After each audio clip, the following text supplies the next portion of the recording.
and I'm going to talk about ultrasound eSIM combo. And then on Tuesday, we have some time to kind of do a little bit of that. It's kind of tidying up the loose ends, and then I'll probably do a little bit of an exam review then. It's not like the other one, I try to create a whole thing about it. There's the game, there's very specific questions because it's so much material. This one is more, we'll toss out a few. If I have a chance this weekend, I'll come up with a few little quiz questions and samples, but more highlighting.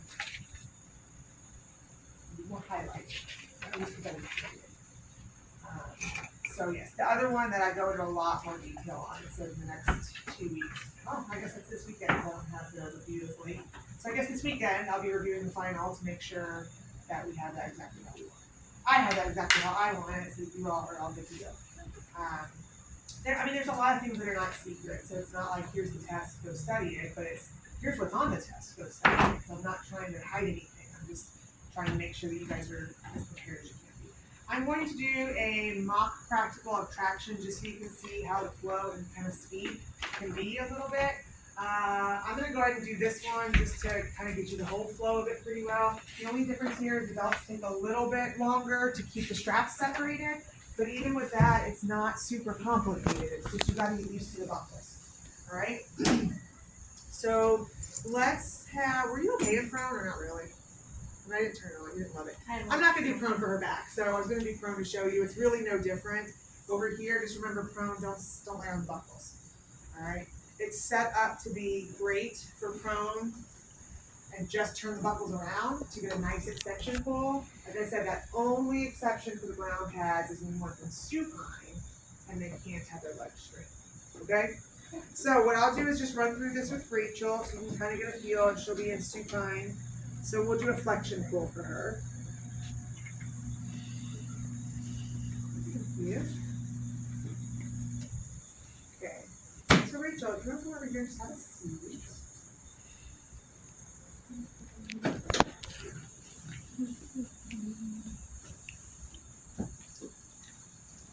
Hi Rachel, how are you? Good. Good. I'm Christy. I'm a physical therapist. I'm going to be working with you today.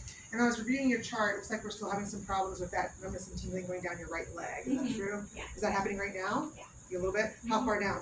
I would say like down to here. Side of your leg a little bit? Yeah. Okay. What I would like to try today is something called traction. It's this machine here. And what we'll be doing is putting some belts around you and then just putting a very gentle stretch. And what that will do is it'll just create a little more space for that disc to pull away from those nerves. When it hits those nerves, it's causing it down your leg. So nice little stretch, a little more space, a little less pressure on the disc, so it takes the pressure off your nerves. Does that part sound okay? Mm-hmm. Okay. There's a few things I'm going to go through with you to make sure this is safe for you, but also how we can see how effective it is for you. First thing I need to ask is there any chance you're pregnant? No. Do you have rheumatoid arthritis or any other hypermobility conditions? No. Any problems with your spine, like fractures, infections, anything like that? Mm-hmm. Any history of cancer? No. Do you have osteoporosis? No. Do you have claustrophobia? No. Do you have any respiratory problems? No. Okay, great. Then I think this will be safe for you. Those are just some things where maybe we want to find another option. The next thing I want to do is I want to go ahead and check what's called myotones, and that's where our nerves all connect to muscles in our legs. And so with that numbness and tingling, I want to see if that nerve being irritated is affecting your muscle function. Okay? So all I need you to do for this is put your hands down here. And can you just lift this knee up to my hip, or up to my hip? My hand. Hold, don't push. Good. Over here. Lift. Hold. Oh, that's kind of weak. Let's try again. Hold. Okay, so that one's a little bit weaker. We'll take a look at that as we go forward. And my mind's going right L2. Okay. Hold here. Don't let me push. Good. Here. Don't let me push. Hold. Up and through. Okay. Foot up and in like this. Hold and don't let me push. Good. This one over here. Hold. In your shoes, can you pull your big toes up? Good. And then point your toes down and out. Hold. Same here, down and out. Hold. Good. And then can you stand up and just do a little tippy toe walk for me? Okay, good. You can have a seat. So it was right, decreased L2. At the end, I'll recheck L2 to see if it's stronger. I don't need to do all of them. Okay? All right, so what I'm going to have you do, kind of sit right here, and then you're going to lie down on your back. I need you to go that way just a tiny bit, please. Which way? Towards the head.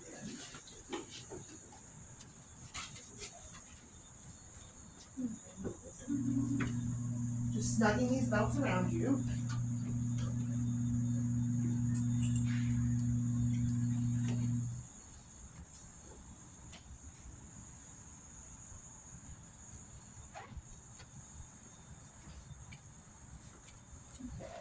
Unswimming.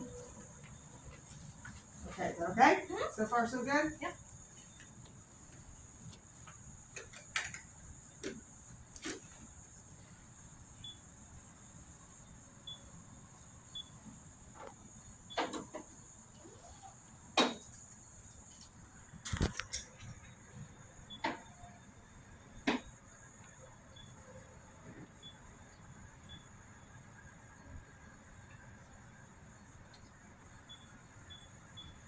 Okay, Rachel, to do this treatment, we have a standard weight we agreed upon for Rachel. So I need to make this very specific to your body. So you told me you weigh about 120 pounds? Yep. Okay, so half of that is 60, half of that is 30. I'm going to put it at 40, which is right in that quarter to a third body weight.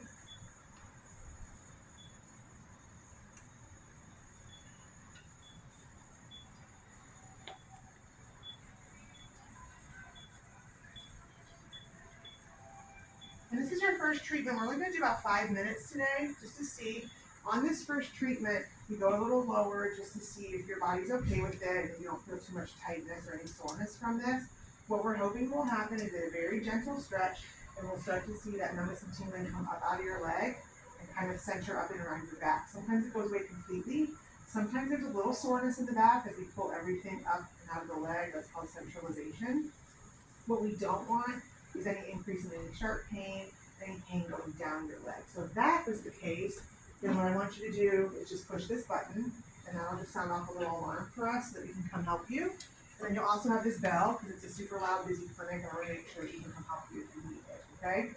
I think that's about it. And then if you do well with this, next time we want to kind of increase how strong we're pulling and for a little bit longer, which will give you a little better treatment overall. Does that sound okay? Yep. Do you have any questions for me? Okay, I'm gonna turn this, and then I would just hit start. I don't need to hit start for her, and she hasn't done great with traction, so we're not gonna do it. So then the treatment is over, and I come back and I say, okay, Rachel, how'd that feel? Great. Okay, do you have any soreness right now? Maybe a little in my back. Okay, how's your leg doing right now? Better. So, but what does better mean to you? It's not really in my lower leg anymore. Okay, where is it? Maybe more like in my glute area, in my butt. Okay, so I would document that in my note. So what I want you to do is just lie here for about another minute or two. When you sit back up, I'm going to retest that strength that was a little weak just to see if there's any change in that. And again, on this first one, maybe we did, maybe we didn't. But the main thing will be for you to really kind of watch what we talked about with your body mechanics. Because you have a bit of a disc problem, we're trying to make sure we don't do a lot of bending over. It would have been a little better for me to have her legs straight, but I was a little worried about knowing Rachel that she might not have been comfortable with that. So I had a pretty neutral rope angle, which would have been my other piece to add my extension pull. Okay? Okay, so what we're going to do is we're going to roll to the side towards me to sit up. And then you can kind of drop your legs off but keep your back nice and straight. I'm just keeping my hand here to help guide you. Good. So stay nice and tall. I'm going to lower this back down.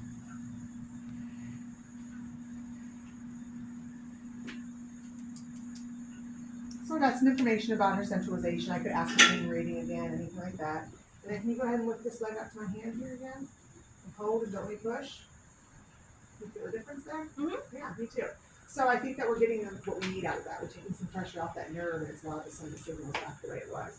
So what I would like to do next time is try to go just a little bit longer and a little bit stronger pull. So you'll feel just a little more of a stretch in there. And in the meantime, just pay attention to how long this feels better for. Does it last for 10 minutes or all day or anything like that? Do you have any questions for me? No. Okay, and then I would just turn to my assessor and say, I probably would have given her a lumbar roll to sit with. I might start some transverse abdominis strengthening, and we probably would have done some pronon elbows since she's an extension responder. Things like that. Okay, that's it. And I know that seems like, yeah, that's it. But it is actually, once you get there. The part I did other than the mechanics of the belt, and the belt's here, is really just the flow. It's the routine. When you have the flow and the routine, the pause is just getting the belts more comfortable. Okay? So in your soap note, you just write decreased L2. Yep, in my O, I would write myotomes, decreased right L2. And then in my assessment, I can write Patient showed improvement in L2 strength following traction treatment, reported centralization up to the glutes with no increase in pain, mild soreness reported, um, no issues with exercise. I mean, you can make up whatever you want about the exercises since we didn't really officially do them. Yeah, so then I looked at that. On this one, we usually do recommend that you check the skin. I think I've taken that out of an automatic fail because it's not quite the same as with thermal. I'm sure it'll still say check the skin afterwards because we don't know if you get traction or a hot pack. Hot pack, you must check skin after. Ice, you must check skin after. The reason we say here is that it's supposed to be in contact with the skin, so you just want to make sure it hasn't rubbed or caused an abrasion. But I don't think we took that as a fail any longer. Any questions about that at the moment? How many exercises was it? Just one? A couple. I usually like to see that you at least have a couple, like a couple, maybe two. And then most of these, we have an ADL suggestion on there also. So again, the ADL suggestion for her was the lumbar roll, prone on elbows, and transverse abdominis would be the two exercises. If you're treating a hot pack on the neck, you might give, adjusting their mirror or adjusting their workstation as the ADL suggestion. Chin tucks and upper trap stretches might be your two exercises. So the ADL is more of a modification to their work environment or their leisure environment. The exercises are things that you're getting a prescription for. Is it the same as last time? We get 30 minutes. Yes, 30 minutes ahead of time to look it over. And then you come in, and as soon as you finish explaining physiologic effects, we'll say, okay, you're on this machine, and we start your timer then. Okay. And we're like breaking rules to tell you or Rachel what the Therax or ADL is. Yes. Or do we have to tell the patient? No, you don't have to teach the patient or tell the patient. It's part of your flow. So Just we tell can them, and we can wrap pick up on and then that. we can tell Yep, you can do it people. either way. If it's part of your flow and you're like, so we talked about doing, you just make an assumption that you already taught it. Okay. We talked about you doing that popping on your elbows and the one where you tighten your stomach, and they're going to go, if it's a first year student, but that's fine. Or you can stop and say, okay, so we'll see how it goes next time, and you can let me know how the response is, and then we'll know if we can increase time. And then you can turn and say, here's the exercises I would do. So it doesn't matter to me how you do it. We'll read into the situation if you just kind of assume and say it to them, but it's also okay to close with them. Again, my big emphasis is that everybody have your introduction and your closing a little rehearsed because it really sets the tone. People that have struggled, I've noticed the intro and the closing tend to be really choppy. And then once you have that intro and closing, it at least starts you off and finishes you like good bookends. And then the middle doesn't tend to be quite as choppy. Okay? I think that's it. If you guys have more questions, hang out. Otherwise, work on checkouts or get out of here. And I'll see you tomorrow morning.